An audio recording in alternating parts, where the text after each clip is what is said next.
It works? Okay. Mm-hmm. Okay, this is Hildegard Hansche Foundation's television. Now I'm talking to Dan Wolf and Tommy Shepard. And both of them were coming to Ravensbrück in 2006 for a history hip-hop workshop. And this somehow was one of the starting points of the Sound in the Silence project. The Sound in the Silence project came back in 2017. And in 2018, Tommy joined the crew of the Sound in the Silence people again. And we were changing and transforming the same project in 2018 when we started to work with the ladies, with Selma, Batsheva, Judith, and Amy. I would like to talk to you today about the current situation, but also about the experience of Sound in the Silence. Dan Wolf und Tommy Shepard sind heute meine Gesprächspartner. Es geht um die Erfahrung des Sound in the Silence Projektes, das 2006 seinen Ausgang in Ravensbrück genommen hat. Als beide für einen History-Hip-Hop-Workshop nach Ravensbrück kamen und sich ein Experiment gönnten, mit uns über Geschichte zu sprechen. 2017 kam Dan zurück nach Ravensbrück, 2018 auch Tommy für das Sound in the Silence meets Ravensbrücker Generationenforum, wo die Überlebenden Selma, Batsheva, Emmy und Judith eine wichtige Rolle spielten. Tommy, you had been in Ravensbrück again in 2018, meeting Selma, Batsheva, Judith, and Emmy. What kind of experience was this for you to work with survivors on a spot of former Nazi atrocities? Well, I would have to say, first of all, I'll never forget it. It was a sobering experience to see such strength in survival. It was it reminded me of some of the survival tactics and things that my culture kind of had to go through to survive as well, the strength and the hope. And so it's something that I don't know, it resonated for me being there because of my background. How was it for you to rap on Batsheva's poem, Ask Today? That was amazing. It was scary. Scared at first. Like first I was like, yeah, I could do this, and I was all happy about it. And then her response to it was like, and I was like, oh, I thought you might appreciate this. But she wound up appreciating it for sure. Yeah, she just didn't get it at first because it was so fast, you know.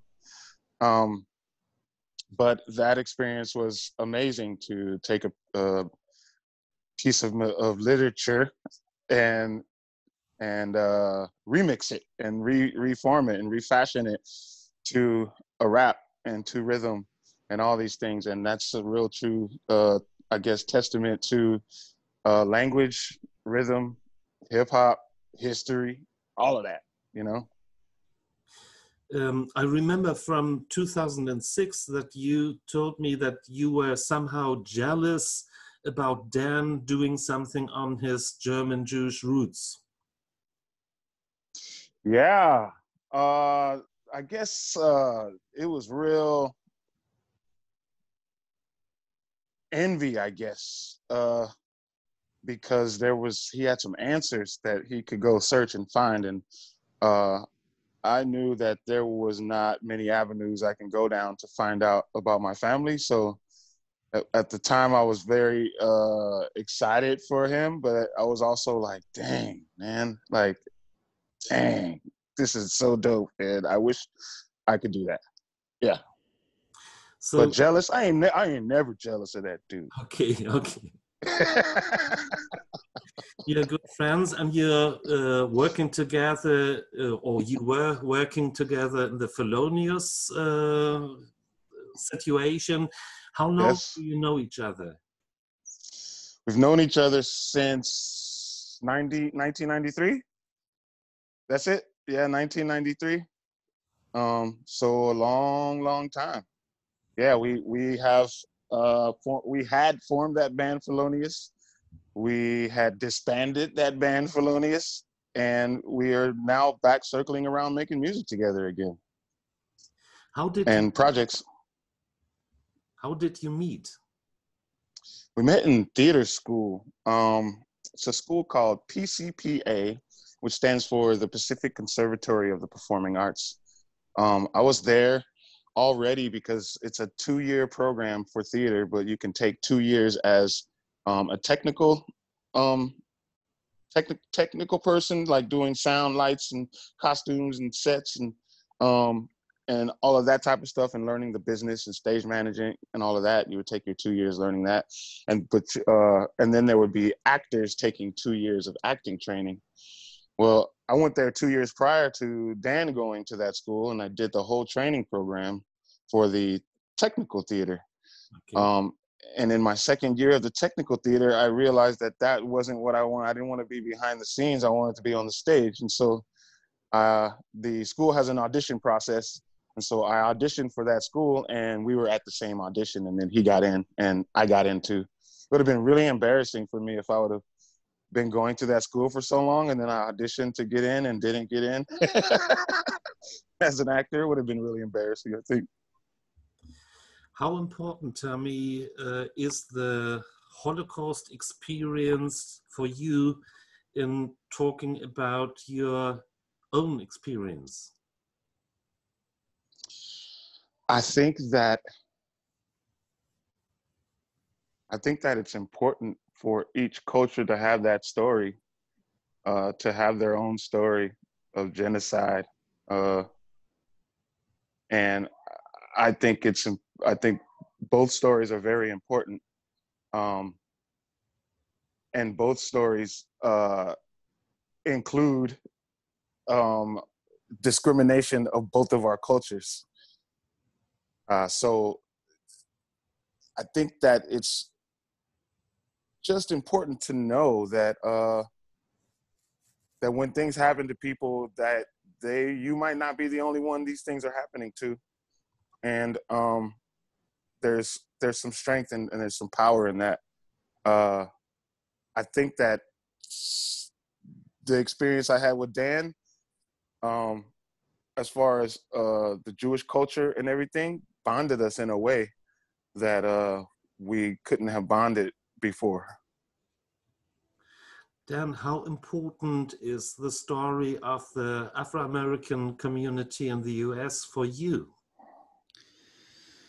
I mean, I think right now it's incredibly important. I think that, there's a reminder that was passed on from my grandparents and my parents to me, which is this idea that it can happen here, it can happen again.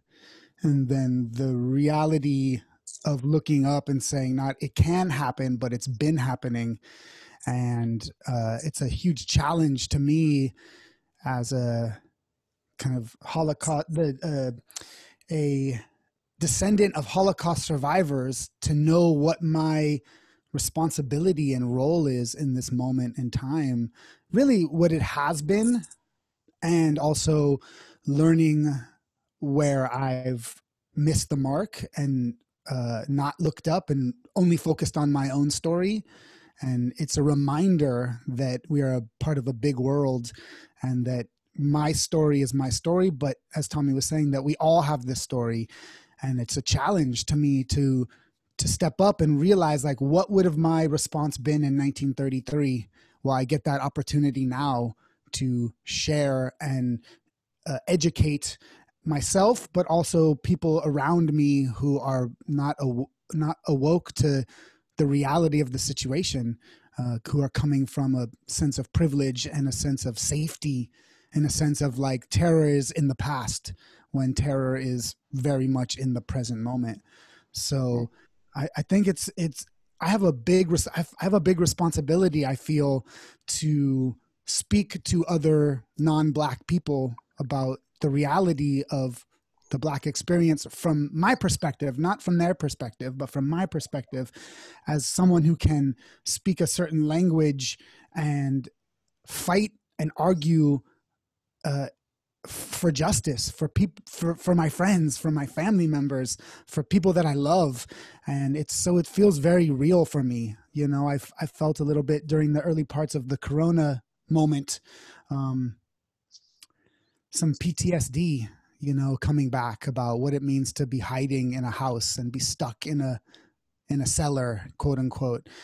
But then the reality of what it means to walk through the world in Black skin, like that's as much of my responsibility to educate non-Black folks as it is about my own history in this moment.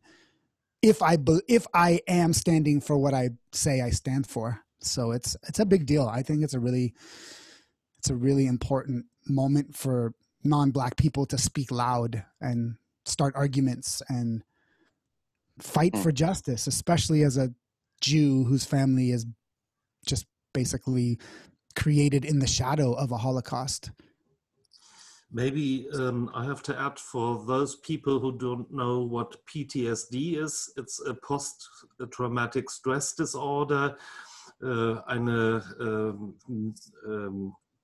nachtraumatische Erfahrung, also das Weitergehen von historischen Traumata. Was there a changing point when you started to think more broadly about racism, not focusing on the experience of historical anti-Semitism in your family? I think it's been a gradual process of awakening and acceptance of responsibility. Yeah, I mean, I think there is a privilege that we as American Jews have, because even though we're Jews, we disappear into white American culture. And so it's, you know, it's no longer enough just to be aware. It's no longer enough to be empathetic, but to be vocal. This concept of being silent is being violent is very clear to me right now. So I would say for me, it's been a gradual progression, but I do think this moment in history has challenged me and forced me to look at all the places where before I looked at Black culture through the lens of an art form as opposed to the lens of a fight for justice. And I've been, you know, Tommy and I haven't necessarily been working in the same room over the last few years, but the work that he's been doing with Alphabet Rockers, it's been an amazing education for me to watch something be so clear and focused and grounded and uplifting and challenging.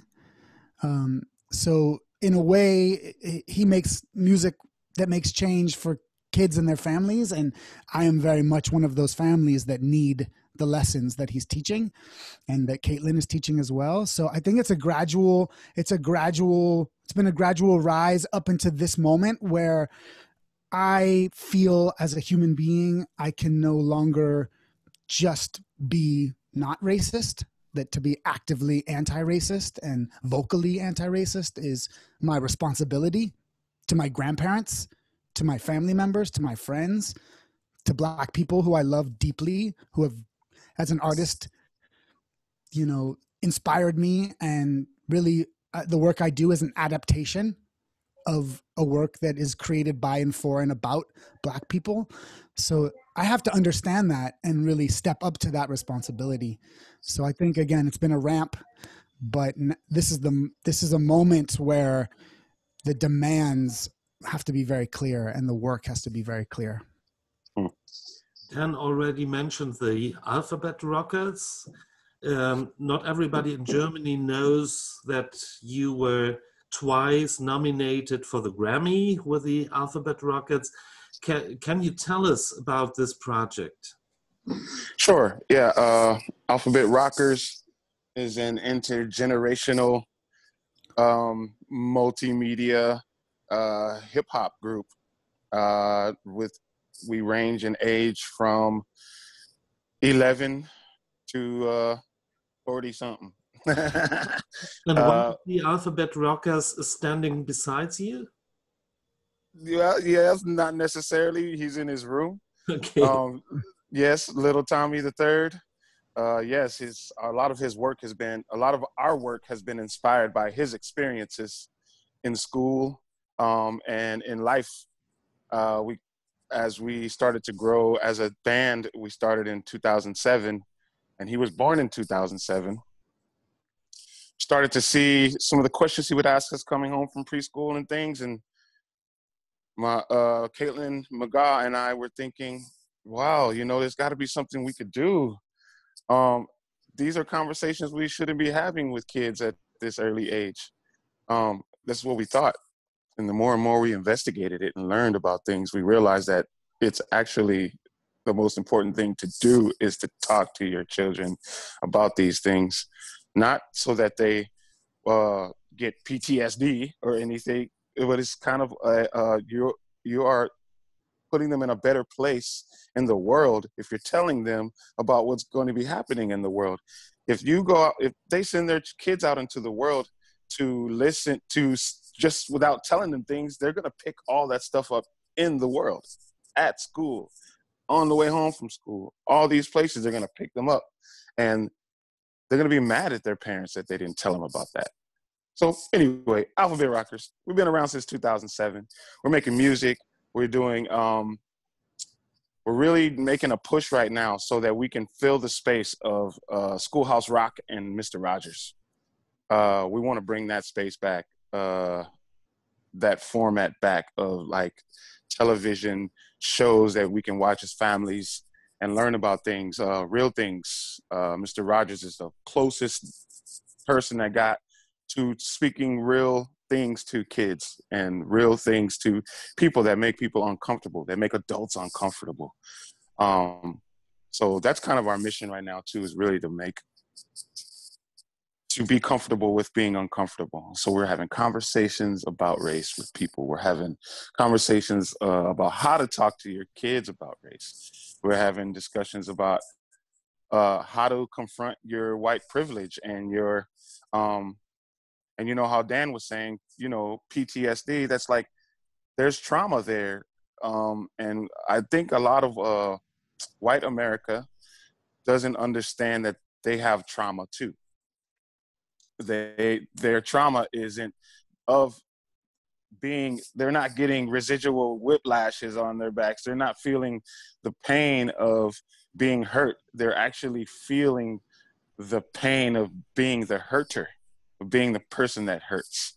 That's still that if I in all these generations still have something in me that in my DNA, in my blood, in my psyche that still carries and you feel that, if I can have that, then so can they. Like, white people also have a bit of trauma that they need to deal with. And so we're out there really just trying to do that. And we're building tiny activists. Like our young stars are they're just amazing. They're magic. They form their own thoughts. They are able to form these own thoughts because Caitlin and I give them the trust and the platform to do so. And we're happy to do that, to step back and amplify voices. That's just what we do. Tell me about the current situation in the US. The current situation in the US is just bananas. That's why I'm gonna have to start watching my language, I guess.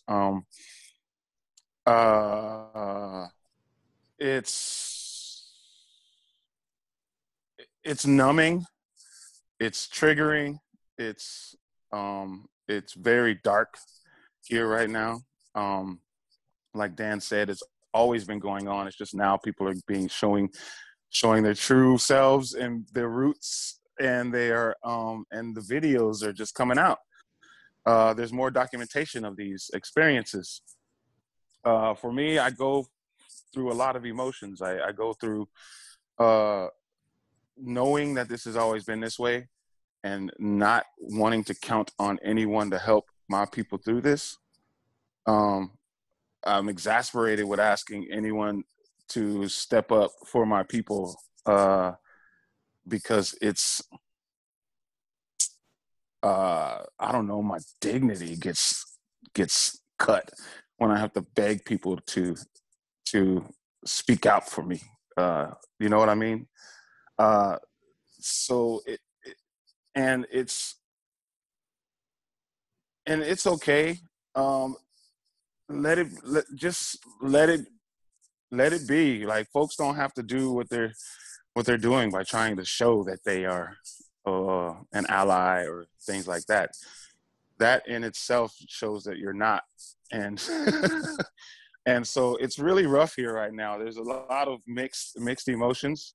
For me, I know I say white people a lot, and it sounds like I'm, spitting. But at the same time, when I say white people, I know who I'm talking about. And so I also know that the white people in my life aren't, if they're getting stung by the way I say it, then there's a problem there. There's something in there. Because you shouldn't take it anyway. If I'm just saying white people, like the only thing one white person should be thinking is not me. But they, but like Dan is saying, some white people are saying, whoa, what, is it me? Is it me? Huh, let me check. Let me investigate that. I just don't think enough people are doing that. And our country, racism is such a disease that it makes you think that that you can be a white person and still have black friends but not be racist. That's how much of a disease and a virus that racism is. It's been so long. It's been so long that we think that even because there's black people in our life and around, and we're cool with that there's still not some type of thing inside of us that is resistant to that. And so I think America has a lot of work to do. It's not going to get done. I'm exasperated with what's going on. What I haven't done is lost hope. And honestly, like right now, I'm just establishing myself as the expert in this shit because like I've been working on this stuff for a while. Not just for me, but for families, for my own and all of this. And so I really go from being like, I'm not helping nobody catch up to nothing, to it's kind of my job too. Dan, your response. Yeah, I thought Tommy said it pretty well. Yeah, it's complex. I mean, this country is built on white supremacy, and it's not, and I don't mean, KKK rallies. I mean a system where so blindly it's ingrained that the lighter the skin, the more access, the more freedom, the more benefits of doubts you get, the more. I mean, I think back to mine and Tommy's college days. We sat in the back of the classroom having a good time every day. That's like the foundation for our friendship, is messing around, talking, having conversations, joking around, being creative. And I was always the one starting the conversation. I was always the one talking to Tommy. And our teachers turned around every single day and said, Tommy, stop talking. That's what we're talking about. We're talking about a moment where a reaction is so ingrained in somebody's psyche of who the troublemaker is and who the troublemaker isn't, that there's not even a split second to look and see what is happening, and I wouldn't say that teacher was racist. I just say that they're part of a system of white supremacy, and it's just ingrained in their body to see, to look, for their eye, for their attention to go to the darker skin, the darker energy, not as in like negative energy, but as in like, boom, I'm just going to turn around and respond. And this is what we're fighting against. We're fighting against a knee-jerk response. We're fighting against, years and years and years of education where you're taught one thing and you're not taught the other. The president deciding to do his first rally on June 19th in Tulsa, Oklahoma, which if you are just walking around and you don't know anything, you're like, oh, he's just on the trail. But June 19th is Juneteenth, which is the day of, the last slaves finally received word 2.5 years after the Emancipation Proclamation was signed that they were free. So think about that, first of all. 2.5 years after they were free, they got the word, they got the memo. And Tulsa, Oklahoma, right? The site of one of the most affluent, self-built Black communities that was basically destroyed. Thousands of buildings destroyed, hundreds of people killed by white mobs, right? And so we have a president who decided to have his rally in that place on that day.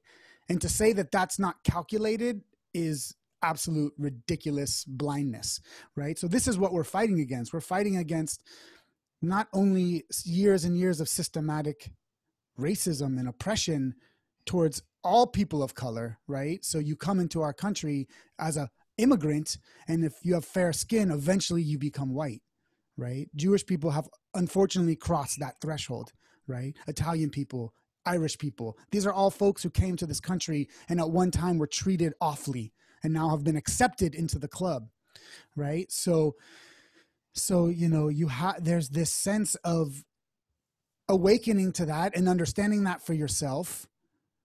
Then there's the maddening process of trying to articulate it to other people who look like you, who are as blind as you were or as uneducated as you were. So there's layers to it. So this moment in time has been long coming. And as Tommy said, I am also somewhat hopeful as I am everything else. I've never seen as many white people asking themselves questions, showing up, being in the streets, having signs, putting things on their house, making, it may seem small, but to make a public proclamation for a white person that Black Lives Matter is, for some white people, it's a huge leap of faith because they're worried about what other white people are going to do and say to them. And that's the impulse that we need to be working on. So I actually have, as hard as it is, and it's every day, there's something new. There's another thing. There's another boy. There's another girl being killed. There's another noose being hung in a tree. There's another attempt at intimidation, right? And that's, for white people, it gets to a point where you're like, oh my God, it's so tiring. But if you think it's tiring just to step up, think of what it is to walk around in Black skin. Think about what it is to be brown or Black in America.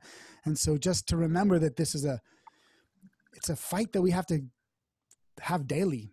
It's a reminder that we have to have, it's the conversation we have to have daily, whether it's with yourself, whether it's with a family member, whether it's with a friend, whether it's, stepping out into the world and challenging something.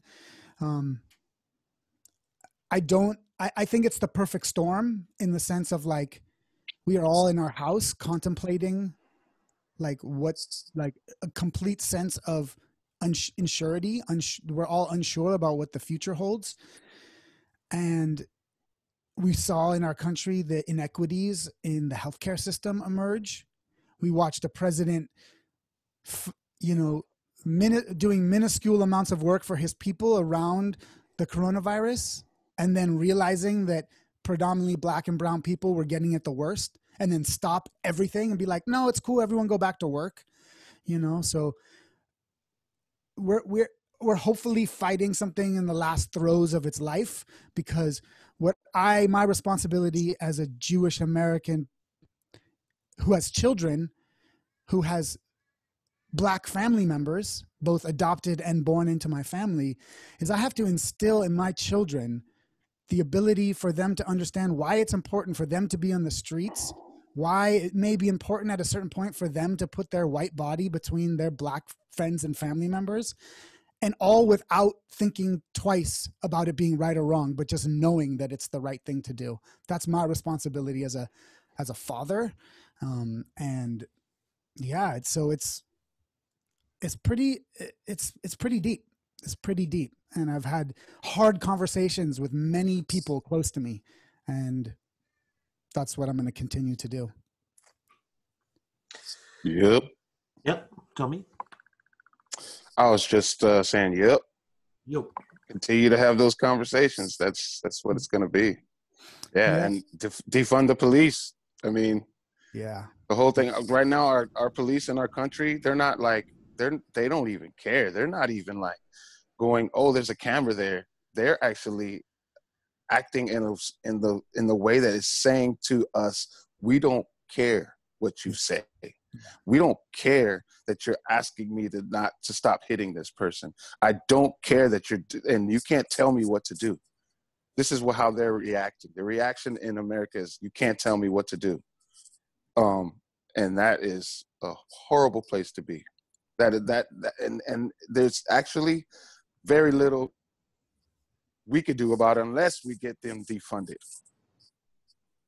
Yeah. I'm working at a place where the past is on the focus. What can we learn from the past for today? Only not to repeat it, not to let it repeat. And I think history, American history in particular, because I'm American, is we can learn that it has always been like this. And so today, when you're seeing that it's happening, don't think that this is just happening because you're enlightened to it right now. What you have to know is that it's founded. Our country is founded on it, right? That's what it is. Our country is founded on that. And that's what we can learn from history.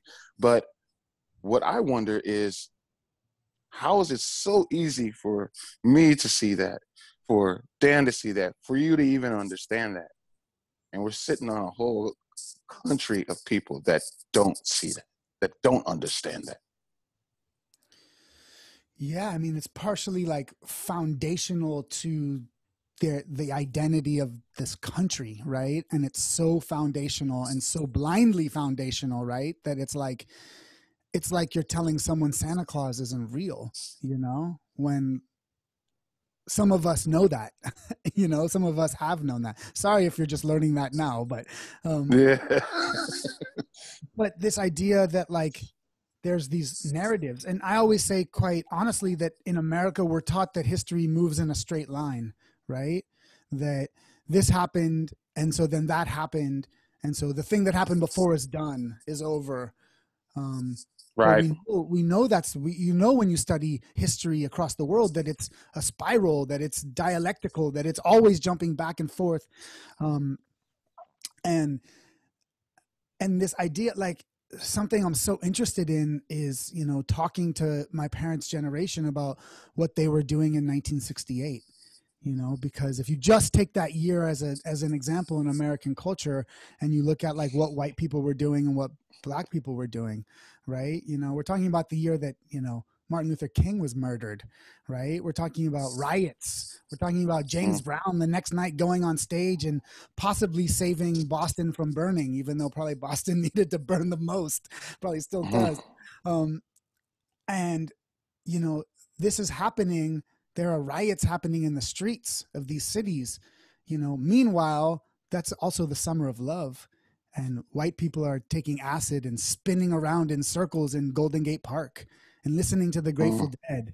And if you just take those two experiences as like examples of these two worlds that we live in, and these two realities, and the way that we deal with reality, like that's the crux of it all right there, in my opinion, right? We've got these two societies in this country, right? And you have one who thinks that, they already crossed the bridge in Selma. We had a black president. Like, what's the matter? right? And then you have everyone being like, what's the matter? Look at what's the matter. Everything is the matter, you know? You walk through a school and the kids who are kicked out of class are always brown and black kids, always brown and black kids. So it's starting super young, right? So you have this like, they're arresting 8-year-old girls, putting them in handcuffs. Yeah. Taking them from school without their parents being there. Yeah.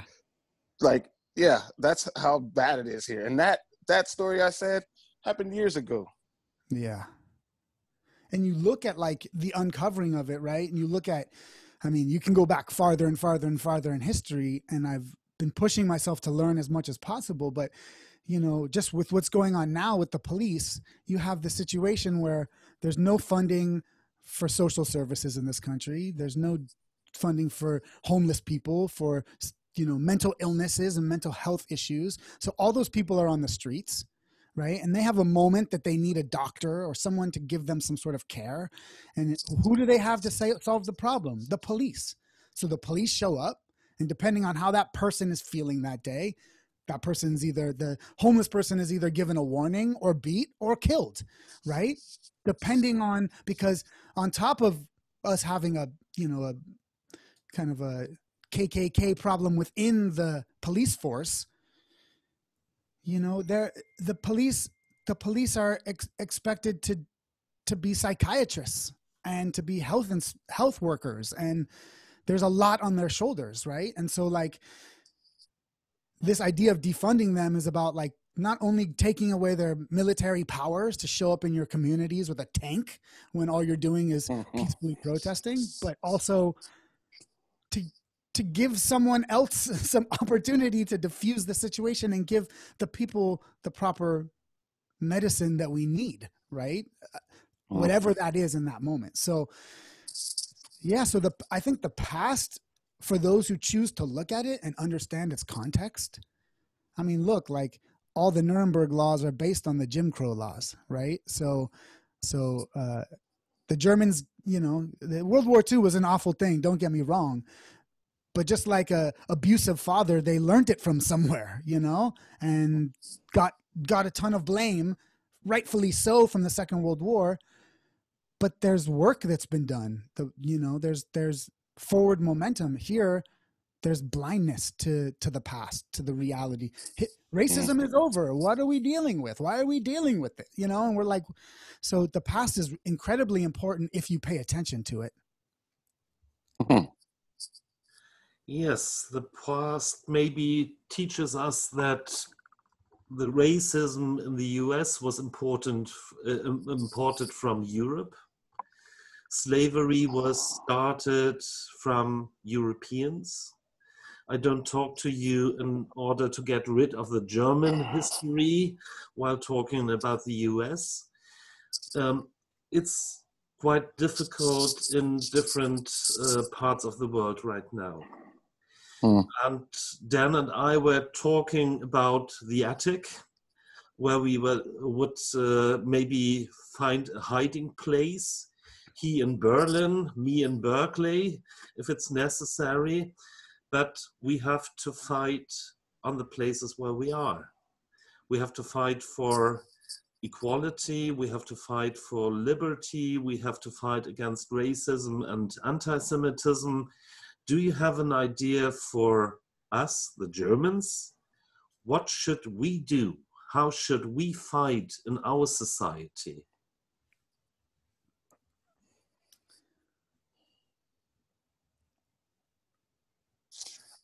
Get everyone to say what you just said. Get everyone in Germany to believe that. Yeah, that's, you know,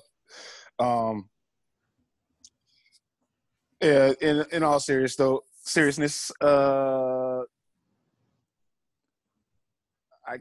guess, well, Germany's complicated, right? Because my experience of Germany has been like really seeing a reversal of, or trying to see show a reversal of the way it was.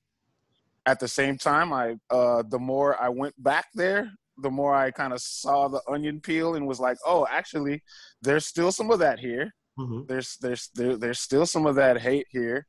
And then over the years, I started to learn more and all of that. And then I learned that, like, oh yeah, Germans, they colonized African tribes too. And they like blah, blah, blah, and like this and that.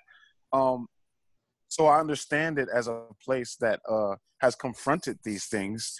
What I thought was like, oh man, they're completely free of all of that. Oh man, they did the right thing. They said, I'm sorry. They turned around. You know what I mean? But I was a fool to think that that was actually a possibility to, and I still revere Germany as like a place that is really trying to confront their own past and connect it to their future. But I also know that today's modern German still has the challenge of actually getting that across to older Germany. Yeah, I mean, I definitely have felt the vibe change over the 20 plus years that I've come to Germany. I felt it's been more complex as of late. Maybe I was less aware. Maybe I was less woke to stuff. I mean, I remember the nights of being in Ravensbrücker in 2006 and the cars coming to the thing and turning around and go away. And Yen saying, well, probably the safest place for a black man and a Jewish man is at the concentration camp memorial site. And he was joking, but not really joking, you know? I don't know. I mean, I feel, you know, I think there's a lot for me to fight for everywhere. I feel empowered to be vocal in a different way when I'm in Germany because of who I am, not wolf, but because I'm a Jew in that space. What I have noticed is that I have more frank, direct conversations, and that there's, whether or not I agree with the person who I'm talking to, or we have the same politics, I feel like there's a level of education and maybe awareness is not the right word, but I'll use it, that I find in Germany around like world issues. Now, granted, I don't know everyone in Germany clearly. And so I have a very, you know, our entree point into Germany as a country was Trainingslager on the Reeperbahn. And Yeah, that's as not artists. everywhere in Germany. You know, that's a very special slice of Germany. And as I've gotten older, I've realized how that is very different than Fürstenberg. The Reeperbahn is very different. And so like how we can still bring the work that we do as artists to show connections between cultures and hard conversations happening, and the fact that we are looking for like-minded people to fight for a future of acceptance and of connectivity and of understanding and of listening. And that's the Germany that I know pretty well. So I think we all just have to deeply check in with ourselves and be aware. Now look, like if you're going to be someone who's completely racist, like be boldly racist, in my opinion. Don't be like pretending that you're down and then like talking out the side of your mouth on the side. Just be clear so that like we all know who you are. Yes. And then be ready. Yeah. And then be ready. Exactly. You know, so. I really hope that the corona pandemic will finish soon and that we will have a chance to meet in Germany again.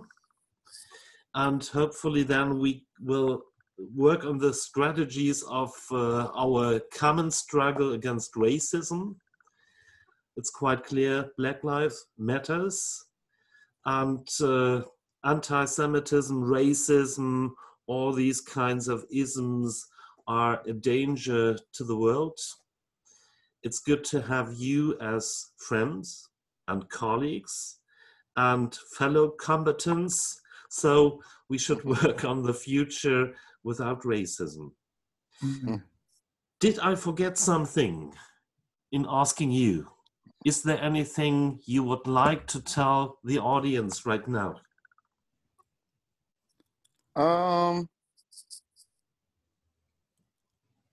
maybe that I don't know. Maybe I just kind of want to just say like all of this stuff is so hard to do.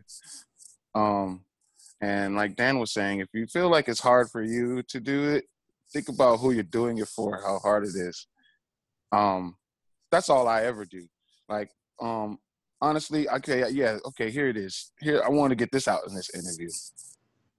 Is that I learned about advocacy in a way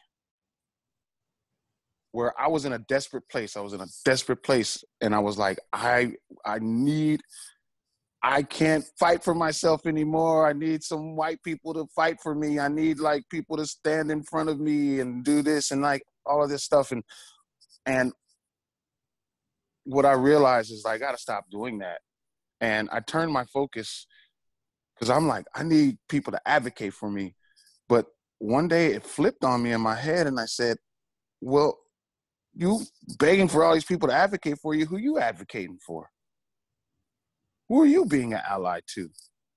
And that thought flipped me on my head. And so I immediately began to see, okay, wait, so actually I'm not going to focus on me. I'm going to focus on them. I'm gonna be the one to stand in the line in front of them, to stand in the line of fire in front of them. Maybe I'll be an example, and somebody will want to do that for me. Somebody else needs it. Why am I sitting here begging for someone to do it for me? And I know there's someone over there that needs me to do the same thing for them. That has nothing to do with race. It might have to do with gender. It might have to do with all kinds of other things, you know? So that's when I started to turn my focus into that. I'm like, I need to focus on that.